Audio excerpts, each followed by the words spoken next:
worries over the Electoral Act Amendment Bill as today the senators passed the bill through third reading. But INEC is worried about the delay of the law.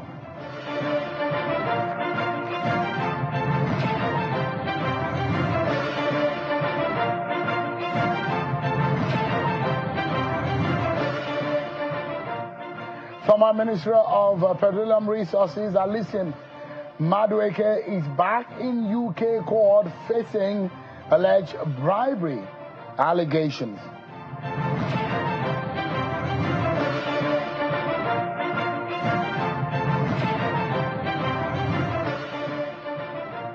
Hello everyone, welcome to the program. And thank you so much for joining in. This is Politics Today, live on Channels Television.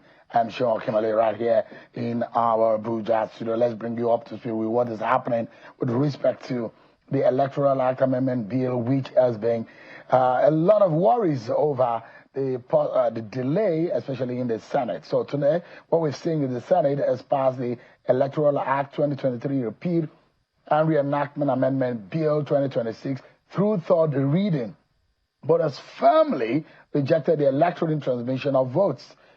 There will be retained manual collation of result as prescribed by INEC, and lawmakers also turned down a proposed 10-year ban for buyers and sellers of permanent voter cards, retaining the 2-year jail term while increasing the fine from 2 million naira to 5 million naira.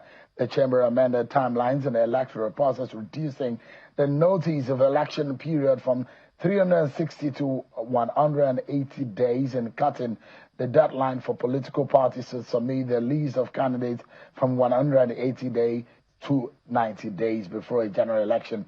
The Senate retained existing provisions on ballot paper inspection by political parties and replaced smart card readers with beavers for accreditation, but maintained the PVC as the only mode of voter identification at polling units. It also rejected a clause mandating real-time electronic transmission of results to the IREV portal, opting instead for result transmission in a manner determined by INEC, while striking out a provision on non-compliance that would have allowed documentary evidence without oral testimony in election petitions. Well, on the other hand, earlier today in town, the Independent National Electoral Commission, INEC, has raised concerns about the delay in finalizing amendments to the Electoral Act, especially as it is the main reason why the Commission has not been able to roll out a timetable and schedule of activities for the 2027 general elections. The chairman of the Commission, Professor Joash Amupiton, said that these are two separate meetings which he held with members of the civil society organization and representatives of media organizations. The meeting which held at the Commission's office in Abuja today, where he also hinted on embarking on a nationwide voter revalidation exercise to clean up the voter register before the general election next year. We are mindful of the growing interest and anticipation surrounding the release of the timetable and wish to assure the political parties and the Nigerian public that the timetable and schedule of activities for 2027 general election has been finalized by the Commission. We have hesitated a little bit because we have the timetable already, but there are some proposed amendments that will affect the timetable. We seek your support in urging the National Assembly to expedite action on the ongoing amendment of the Electoral Act. We have hesitated a little bit because we have the timetable already, but there are some proposed amendments that will affect the timetable. But if the process is delayed any further, we may have to go with the extant laws. The Commission will soon embark on a nationwide voters revalidation exercise ahead of the 2027 general election. So much we need to bring to your notice so that you can make sense of what is happening across the the nation, politically speaking. But let's check out some of your political roundup stories. And when we come back, I'll be bringing you my guest today who thinks that the government of the day has a lot of failures. And if allowed to continue, Nigeria might be in danger. According to him, economically, this government doesn't know what it is doing. We're finding out what exactly it means by those views. Is one person that has his eyes on being president of Nigeria. But that conversation will begin after we serve you your political roundup stories.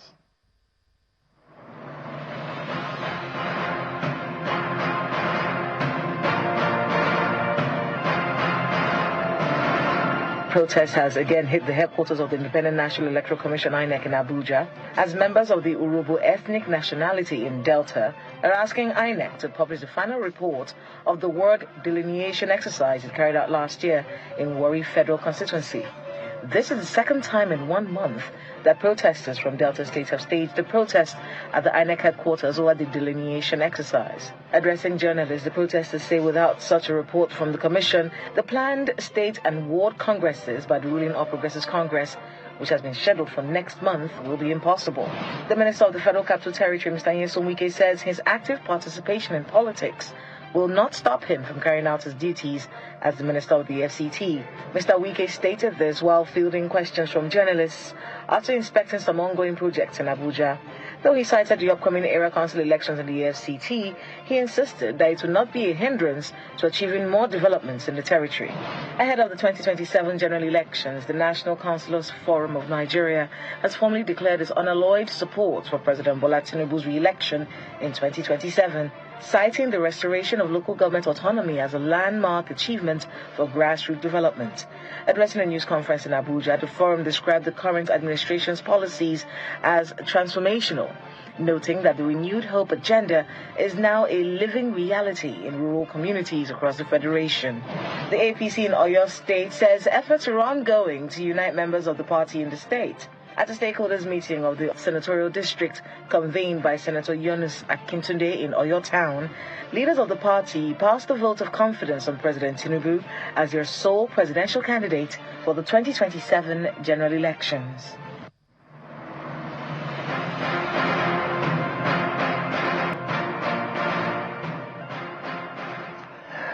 There you have it, your daily dose of political roundup stories, and you've been served.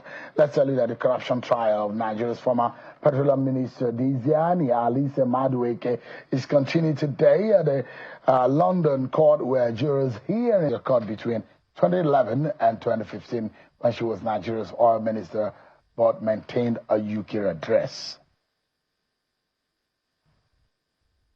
The PDP is lost yet another heavyweight. This time around is the former governor of Benue State and former Senator Gabriel Suswam, who has resigned from the PDP, citing persistent internal crisis and a lack of cohesion within the opposition party. Suswam's resignation was contained in a letter that we cited, addressed to the chairman of the PDP in Mbago Council Ward in Logo local government area of Benue State. The letter was shared on social media.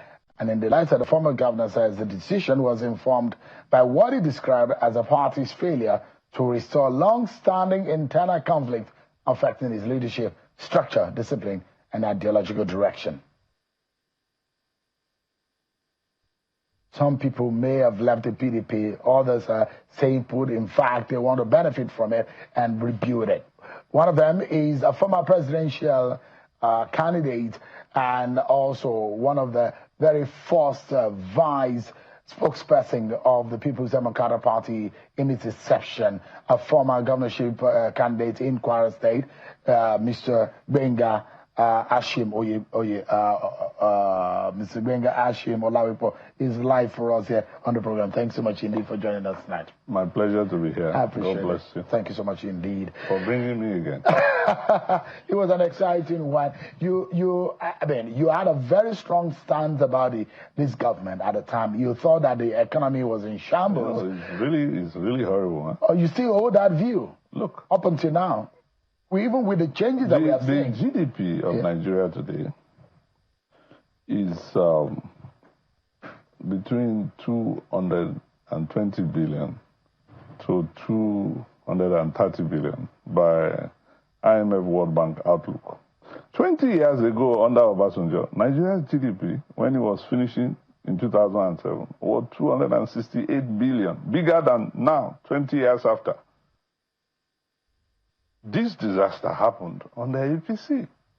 But when Jonathan handed over power, Nigeria's GDP had grown to 574 billion. And we were the largest economy in Africa. Today we are probably fourth or fifth, or whatever the numbers are. What has happened in 10 years of APC government to the economy is a disaster. Tragic. We need now to grow double digits, not 1%, 2%, 3%.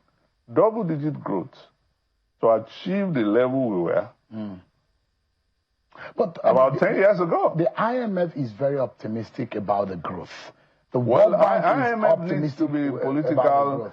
about optimism. They were not as optimistic in the last 2 years about. They were, in fact, a year plus ago, they were not as optimistic. I'm talking about in where fact, we the are. The real growth of the Nigerian GDP surpassed the speculation and the Now, you see, when you proposition of the IMF when and the you World Bank get this world. below the bottom, then you talk about 2%, 3% growth. It's like saying, I had 5 cars before, but 3 years ago I had none. And this year I bought 1. So I am growing. You are not growing. Really? You have not grown till the point where you were some years ago. So this growth numbers being bandied and all that does not make any sense. It's just simple propaganda. What do you mean? I mean, the point is, all the indices that we see, the GDP growth, the inflation crash, numbers that are crashing gradually, and we've seen the Naira steady. We've also seen that the Naira is the FX market seems to have been... The Naira is gaining against the dollar. The Naira is overdevalued. Overdevalued? Yeah. The actual value of the Naira is what we have seen. No, We've seen very under Buhari, we closed around 700 Naira to dollar. Yeah. Then there was subsidy. That means we were spending money to subsidize petrol. Now there is no subsidy. Secondly, now you have Dangote refinery producing substantial local production. All right? That means ordinarily you should have some savings. Under Buhari, daily oil production was about 900,000 barrels per day. Today, oil production is double, 1.8. So, economy is about demand and supply. So, Nigeria has more receipts of dollars today and spending less dollars today to import petroleum products. Then why should the value of the Naira to a dollar be almost half of what it was under Buhari?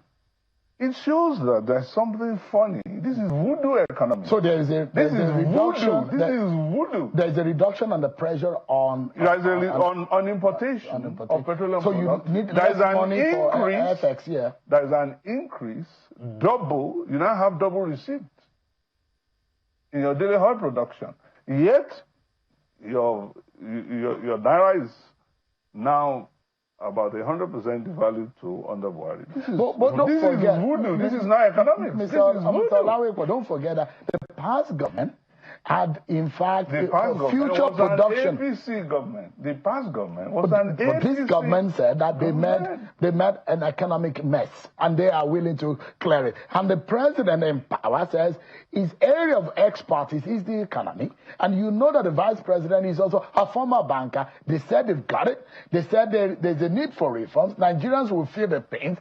But in the end, the gains will come. Don't you believe in the aftermath of a strong reform? This story since we started removing subsidy on petroleum prices under the military.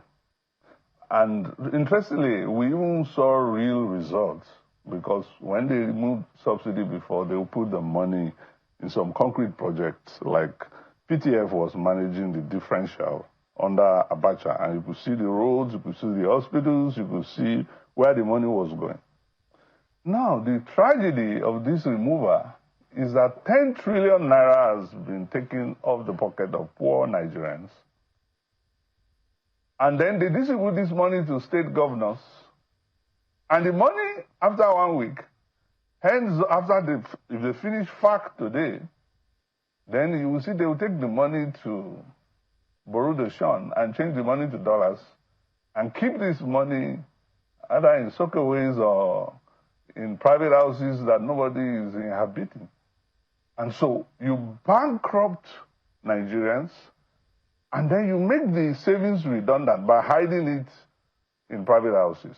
So more money that goes to the states, you don't think that we are seeing the impact of that here? The president said he's made more money available to, well, we should be asking the state governors.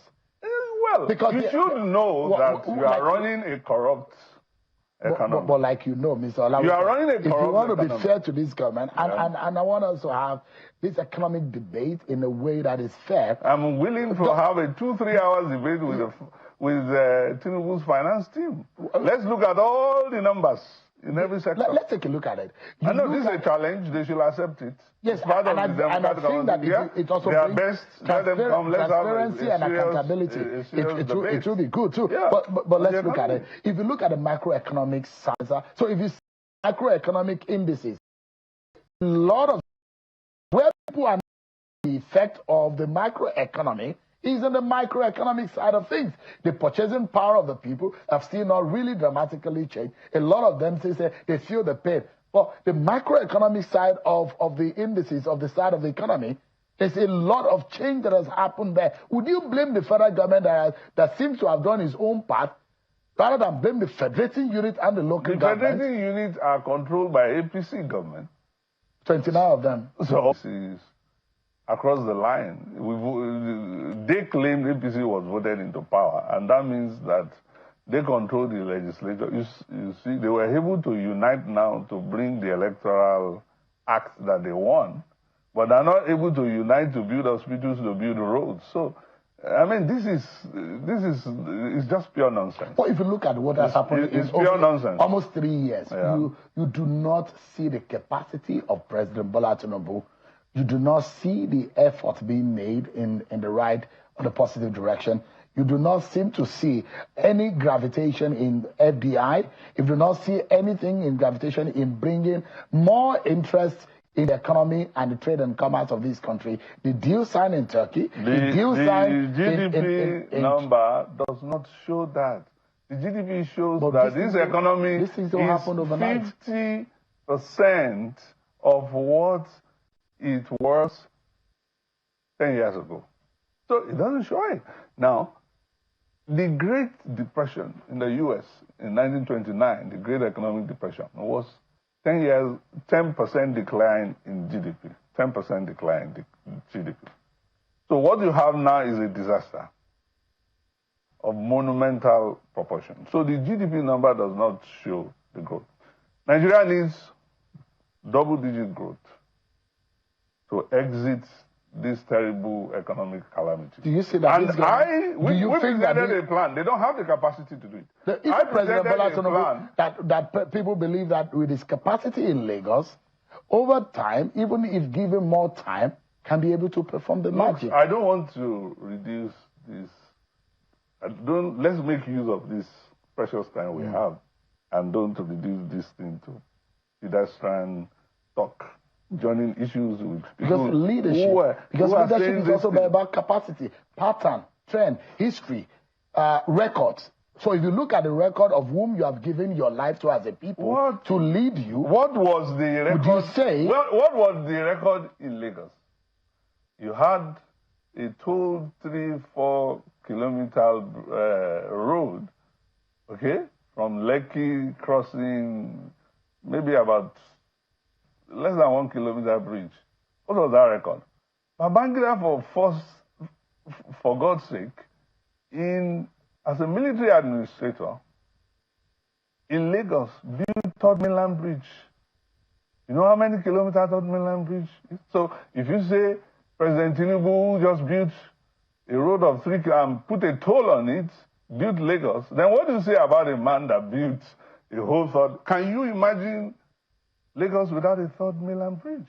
So I want us to discuss numbers, issues, not propaganda, right, not cheap talk. But let's use this time very well. You think that this government doesn't have capacity. You have thrown your hat in the ring once. You want to do it again. I see that you have the interest. We presented an economic plan to build a $4 trillion economy in 8 years. It's doable. And that's where Nigeria needs to be to escape poverty. We need to invest, promote the IT sector. That's one low-hanging fruit that we have. You know that outsourcing business, global outsourcing market, is $1 trillion. Nigeria already has a huge potential in the digital sector. Number one, we have the 7th largest phone users in Nigeria now in the world. All right? We have almost 200 million telephone lines. We have 140 million internet users. We are the 10th country of internet users, despite low penetration. So this is a huge potential. So you have young Nigerians who are here, who are good English speakers, better than Brazilians or Indians, who will stay and make termination calls here in the outsourcing market and participate in that. If we take 10% slice in 5 years of the global outsourcing market, it's $100 billion every year. That will be bigger than what Nigeria receives, $40 billion.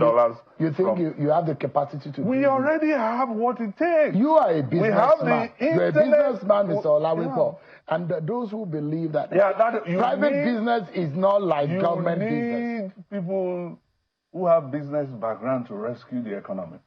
Not parasites who have lived their lives on the treasury, either as governors, minister, X this, X that, and all that. For years, all they know how to do is to plan for the next election, but they don't know how to plan for the jobs. They don't know how to build the economy. But Mr. This is the real issue. But you are of the PDP. Yes. Now, the difference between me and some of them is that I've been in politics probably longer than most of them. But I have not been an office occupier seeking in the office and not doing any other job rather than living on government. That's the difference. You are of the PDP, Mr. Olawipo, and you and your friends are not even able to pull your party together. How can Nigerians trust you? Your party is in shambles. It's in a disgrace, in a disaster. You know, how do you want Nigerians to trust? The PDP and other parties were sponsored externally. It's not just a PDP problem. You had that problem in Labour Party. You had that problem in all the parties except the APC. And the APC was sponsoring that problem. So when I threw my hat into the ring and I said, gentlemen, I'm going to show some leadership here. And I've been talking to all the sides. We have to get out of court and have an out-of-court settlement. And we're making a lot of progress on that direction.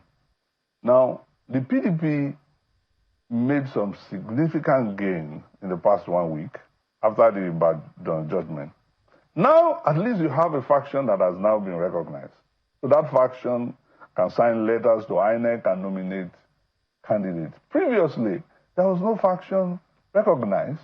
So what we need now to do is to make what they are proposing to be a unity convention. So it's not going to be a convention of one faction or the other.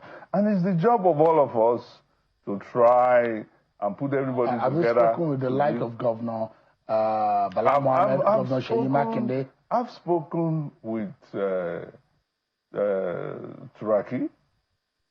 I've been speaking with Abdurrahman, and we're still going to speak more. I'm meeting some critical stakeholders. Some we have been speaking offline, and I am not bandying their names or putting them in the, in the media. But I believe that the PDP has a chance to really regain its capacity. And it's very important for the survival of our democracy that we have a viable opposition. And there is no better party in Nigeria that has the spread of the PDP. The other parties don't have the spread yet of the PDP. But APC is growing stronger, and it seems everybody is gravitating. A lot of your folks in the PDP had moved into the ADC. Well, you see, let me talk about my zone, the North Central, for instance. The leader of the PDP in North Central in Benue State, if you go to Benue State, it's still a Tom. Okay? He's still there in the party. Go to Kwara, is Dr. Bukola Saraki that is the leader there. Still there in the party. You go to Niger, is Mrs. Zainab Kure, and of course the former governor. They are still there in the party. You come to Nasarawa, PDP did very well. Presented a young man that was a fine candidate in the last governorship election, David. He's still there in the party. So, in Kogi, the main players are still there in the party. All right? If we have an election today, a free and fair election, in the North Central Zone, out of the 5 states plus Abuja, out of the 6 states from Abuja, making 7, that we have in the North Central Zone, the PDP will win at least 5. All right. Convincingly, massively. But what do you make of it? What do you make of really matter to me. Are you considering it as an option? What? If all alternative fails to resuscitate the PDP, ADC, is it an option for you? ADC is not an option for me. Why not? Well, you see, why ADC is not an option for me, and for me, it's PDP. All right? ADC is not an option for me. Because I believe ADC. You've tried DPP. You've tried DPP before. Apart from maybe Peter Obi, most of the players in the ADC were part of the recent problem that you're talking about. If you're talking about the Buhari administration, you say you are blaming Buhari for what is happening here. Apart from Peter Obi and Atiku, the ADC elements are all Buharist. They're part of the whole problem, the problem of weaponizing religion in northern Nigeria. They're part of the problem. Insecurity, they were part of the problem. Bankrupt economy, they are part of the problem. So, you will not say that because you have an issue with President Tinubu's non-performance, then we should be seeking an alternative from people who are really part of the creation of the problem. You cannot go from frying pan to fire. So going from PDP to ADC is going from frying pan to fire. My final question to you tonight, Mr. Lawepo, would be, you are a man from the North Central. There are those who imagine that anyone who would lead for sake of fairness and the concept of rotation arrangement should be from the South in 2027. And that is going to be against the run of play. If someone like you, throw your art in the ring. Well, I don't see it like that.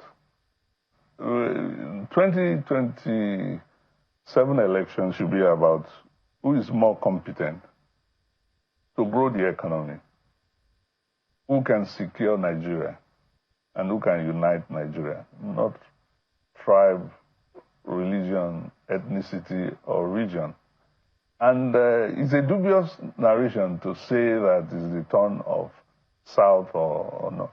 In 1999, the only reason why this conversation came up was because there was an annulment of June 12th. And it was felt by the political leader that the PDP should seek a president from the Southwest that could help to heal that wound. And so President Obasanjo became the beneficiary of that national consensus. But even then, nobody zoned presidency to any particular region. Everybody still contested freely. President Obasanjo contested against Alhaji Rimi, who came from Kano. Even Dr. Ekweme, who didn't come from Southwest, came out from Southeast. There were candidates from the South-South. There were many candidates. So it's a dubious narration to say there was agreement to be zoning from. That's not the case. So that's unconstitutional. The next election should be about competence. And after President Obasanjo has served his time, the issue of June 12 has been laid to rest. Now you have had Southern president for the past 17 years. And then you had only 10 years for the North. So are you still going to come and say that one section of the country has not had the benefit to produce a president? I think we should go above this conversation now. Anyone who wants to be president of Nigeria, what should be paramount in your mind should be, how do you grow the economy and take Nigerians out of poverty? How do you unite the country? How do you end insecurity? All right. These are the issues for 2027 election, not where the president comes from. Mr. Gbenga Olawepo Hashim, it's always a pleasure having you join us. It's my pleasure. I hope the economy team of President Tinubu will take up the challenge. Yeah, the finance minister, everyone, central bank, let's talk about it. And try to educate you about the numbers that you are not seeing. Because it's difficult to convince you that any good is are you seeing the numbers? Well, in reality, we are seeing some. And there's still a lot of problem in many areas. But I think that they could do better. Thanks so much indeed for your time. I appreciate it. Always a pleasure. Always a pleasure, sir. Thank you. I appreciate it. We take a break, everyone. But when we come back, where are the projects? There is a report that has emerged that there is a problem about money spent, projects that have been apportioned, and whether or not there is accountability. We'll be finding out in this next segment of the program. Join us again, everyone.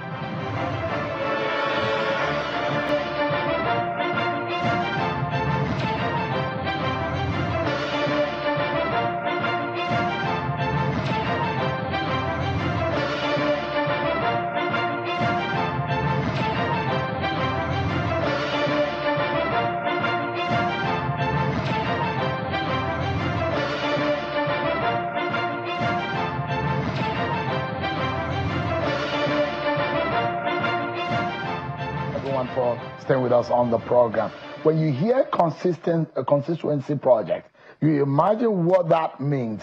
Over the years, there is an organization budget using Tracker, a special program to track constituency projects that have been approved in the budget. It means that for every constituency that has been captured constitutionally by every representative in the National Assembly has some level of projects that they bring to the community. In all of these projects that have been funded, the Tracker, which is a tool that has been devised by Budget and his and friends, have gone on the field to find out whether or not this project exists, the funding of the project, the state of execution, and of course, whether or not there is a truth in what the project really stands for. I'm being joined by the co-founder of Budget and co-founder of Tracker, Mr. Shoni, who is live for us here in Abuja. So thanks so much for joining us. It's a pleasure. It's good to see you. Thank you so much. 40 is really looking different. The last time you were under 40, but now you're 40,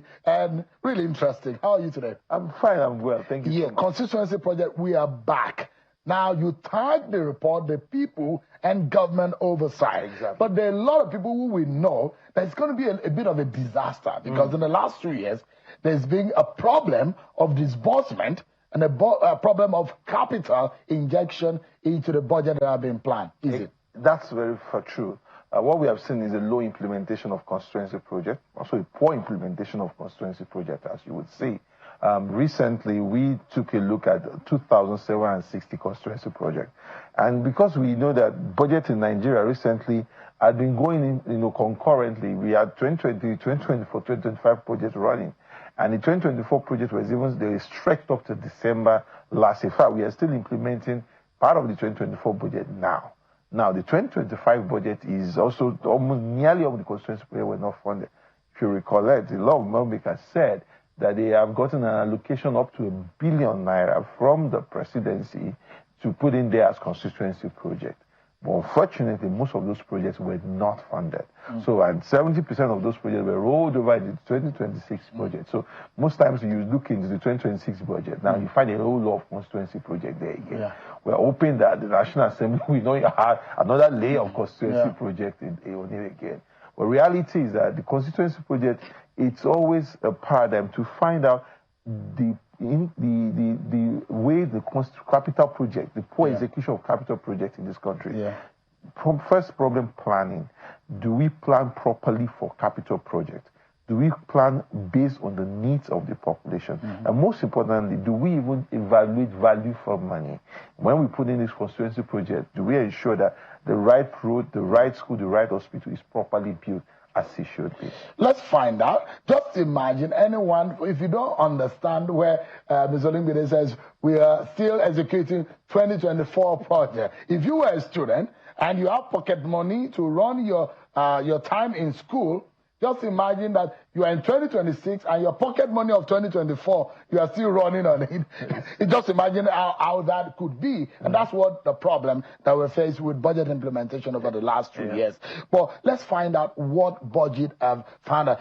They're looking beyond the budget lines and critically looking at the details. And that's why Tracker is a civic technology platform by budget to track all of the projects which the National Assembly members are putting together. But this is what they have found out. Mr. Olungbide, is over a 13-month period, and this is what they found out. Give us an understanding. 2,760 projects. We had 10 projects we track per month per state, and some of these projects are spread across the federation.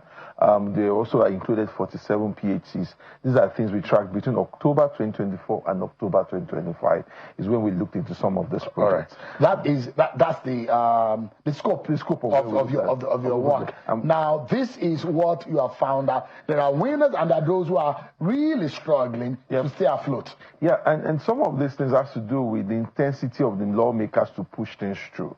Because let's not lie, these are not state projects. These are federal government projects. Through the National Assembly members.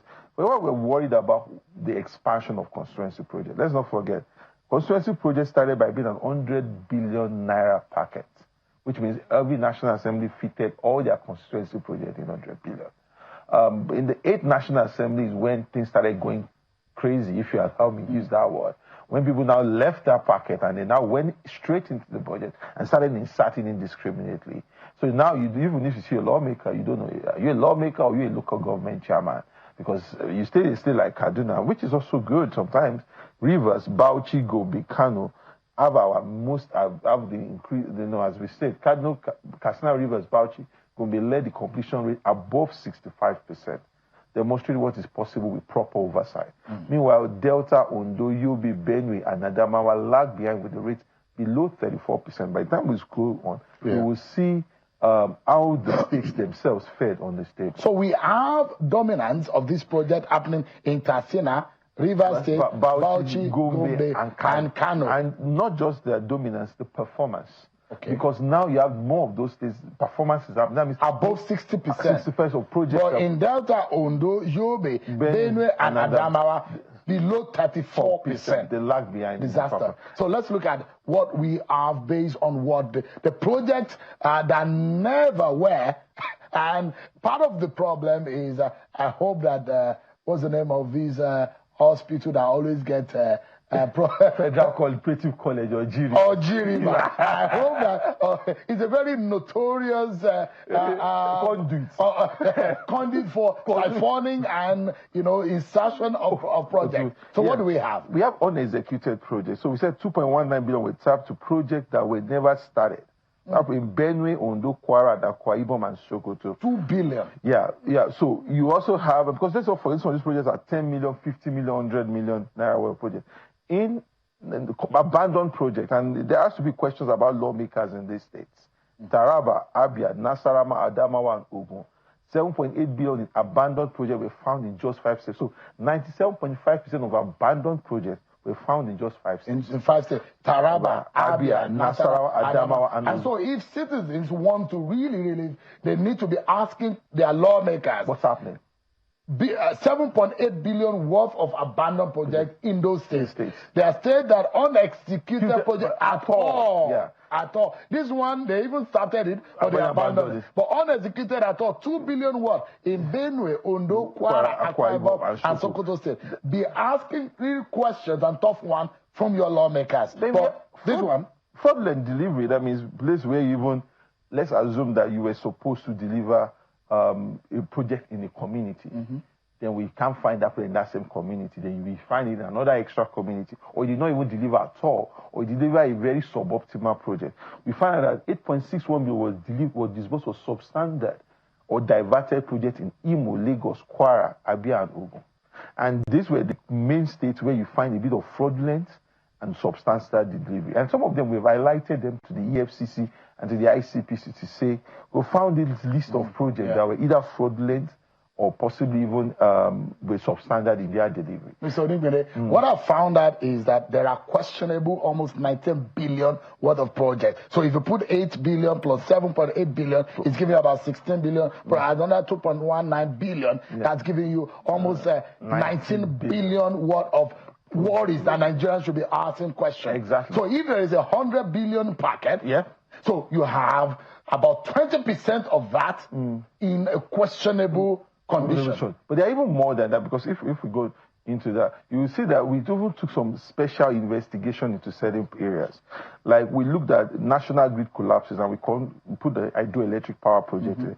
There were 16 dams across 13 states worth 432 million. There were these small micro dams that were meant to be, none was completed. 4 were abandoned, 6 are progressing very slow, and 6 did not even start at all. So a whole lot of funding for micro dams that were supposed to start in local communities, none of that is happening. When you go to the PHC's visualization, we saw that 26 showed improvement. Those were in the budget, and 12 remained under connection. Another problem is the Niger Delta project. 13 did not start at all, and you find that 29 were completed. So we also... And were money disbursed for this project? Money were disbursed for this project. And these are full money disbursed, but these are the state of things. We are even happy that these hospital projects are going. I mean, but in the Niger Delta, where a lot of question is raised about the livelihood of the people, the quality of lives of the people, the environmental degradation, where you will imagine that leaders should do good to their people, this is where you find the Niger Delta projects are not bereft of money, because you have, the Ministry of Niger Delta, NDDC have money. So when we wonder when some of those projects are not happening, what exactly is the problem?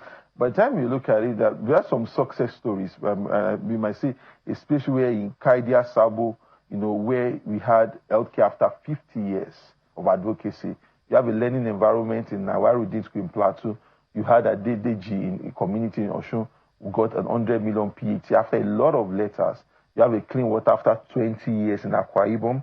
You had an erosion crisis. So different things. But I want us to keep going. There are good stories as much as we have the bad and the ugly ones. The ugly ones. But let's keep going. I'm going to come back to this point itself. I'm going to come back here. Keep going. And if you look at it, and just hold on a little bit here.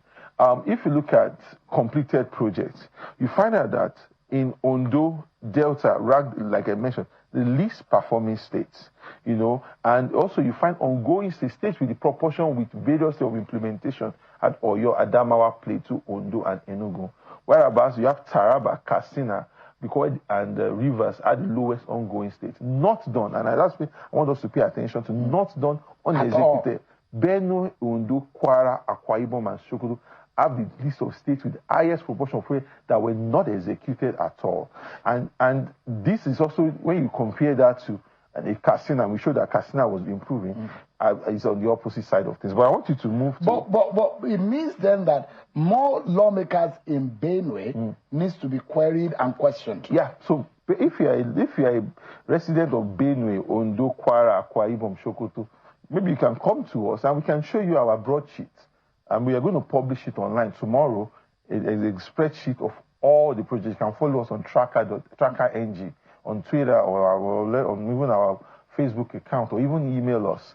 We'll show you everybody our spreadsheets. But one of the explanations they make is that they push the project, they lobby the project, but they are not involved in the execution. That's not fully true.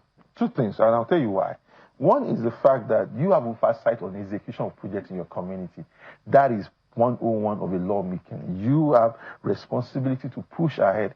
And that's why we tell people, don't put things that you believe the federal government would not do. Because once you put in there and you say it's for your state, it's now on your pressure, your onus to push and make sure it's done, not just done, and well done, and delivering value.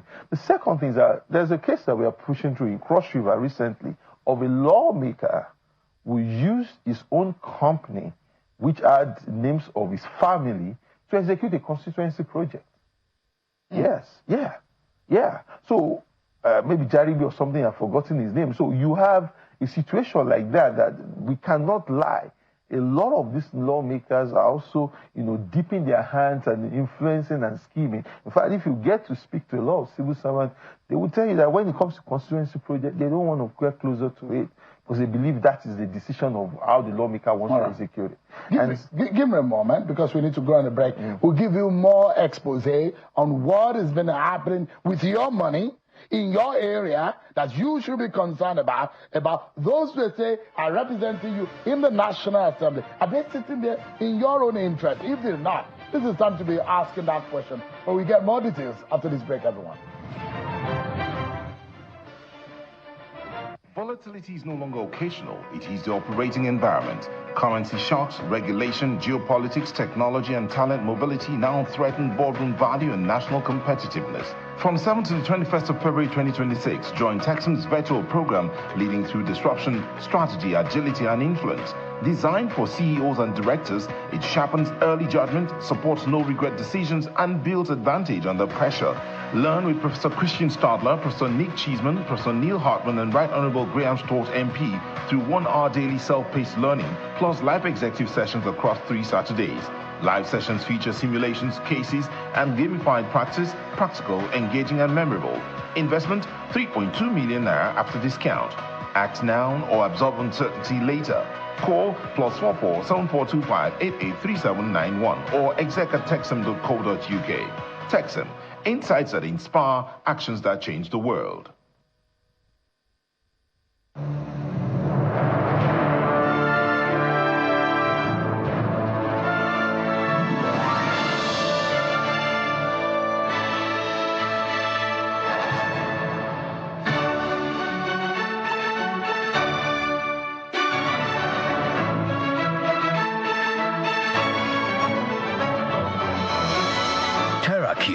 Unwrap joy, unleash taste.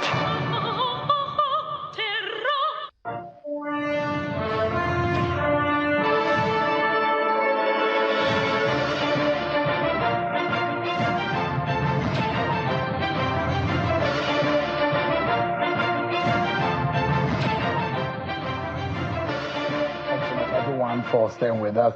Where there's no transparency, accountability in governance, then you know that all you find there is corruption and fraud.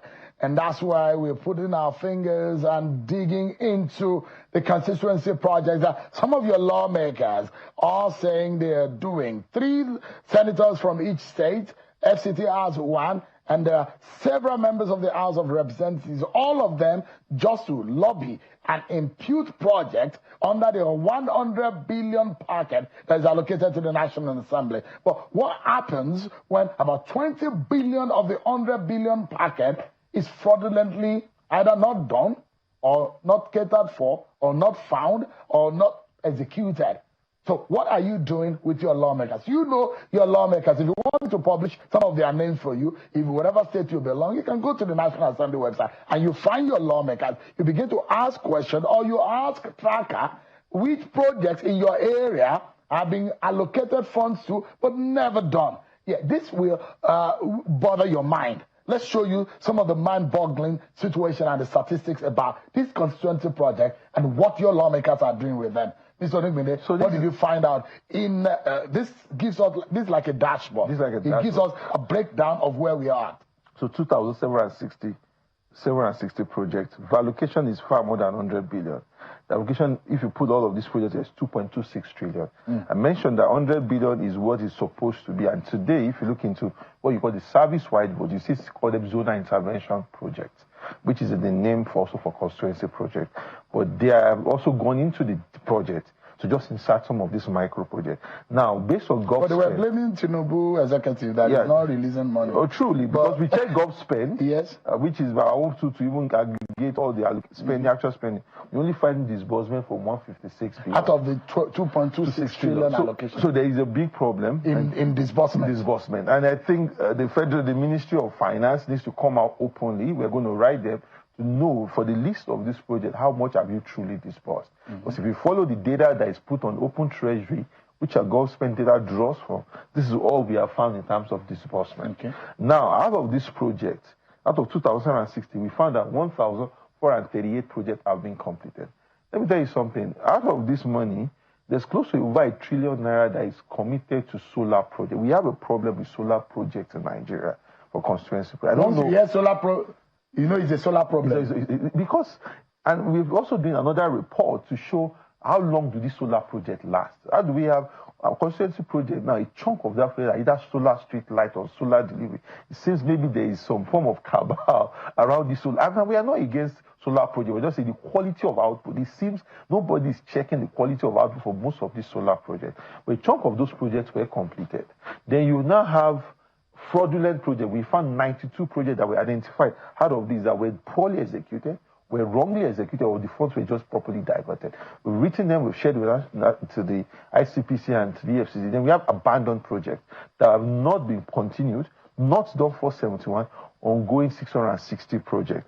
Total, we see that this is 2.26 trillion. And this is a whole lot of money for the country. Absolutely. And we can go forward and show you so that we can take a little bit of the project, go back, of some of these projects that we felt like were not executed at all.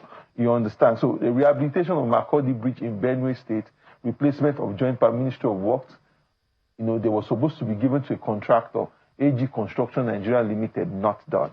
Rehabilitation of Ilupeju of Fatedo, Egbedore local government. You have given the contract to Power Clients Limited that even disbursed 567 million naira, not done. So with the list of the contractors are here where funds have been disbursed to them, you also understand another thing you get is who has the right to do some of these things. Because you will see that our friend, Federal Cooperative College, or River. Oh my God. What is it so that, I mean, I thought over the last 3-4 years, River, Federal Cooperative College, River, they always put a project in that place with the disbursement and the project that have been allocated in Federal Cooperative College, River. That place should now be a Federal Constituency Center. It should be a Dubai of some sort now. But, well, but you look at it, and that's also where you start distorting the meaning of these entities. Does this agency focus on its mandate when it seems as if it constructs roads, it constructs palaces, markets, and different kind of things? And you have starter kits for cassava large-scale farming, which is done through a Ministry of Fisheries. I don't know what has to do. Fisheries has to be cassava farming, and 84 million to step 6 integrated services. And some of these, we as an organization have reached out to the agencies to say something has to change specifically. It's interesting. You've got all the information. You know where to track. You know where to go. Of course, Sheonik Binde, Budget and Tracker. You can find them on social media. You can get more information. You can hold your lawmakers accountable. And of course, we've done our own bit here. It's now up to you to play an active citizen role. Thank you so much, Sheonik Binde. It's a pleasure. You and your colleagues for the good job that you're doing with Tracker. Thank you so much indeed. I appreciate your time. Well, that's our show for today, everyone. We leave it right at your doorstep. Is the box top on your desk as a citizen to play your active role in holding your representative accountable? Well, you'll be in Nigeria by doing so. I'm sure, Akimale, I'll see you next time. God bless Nigeria.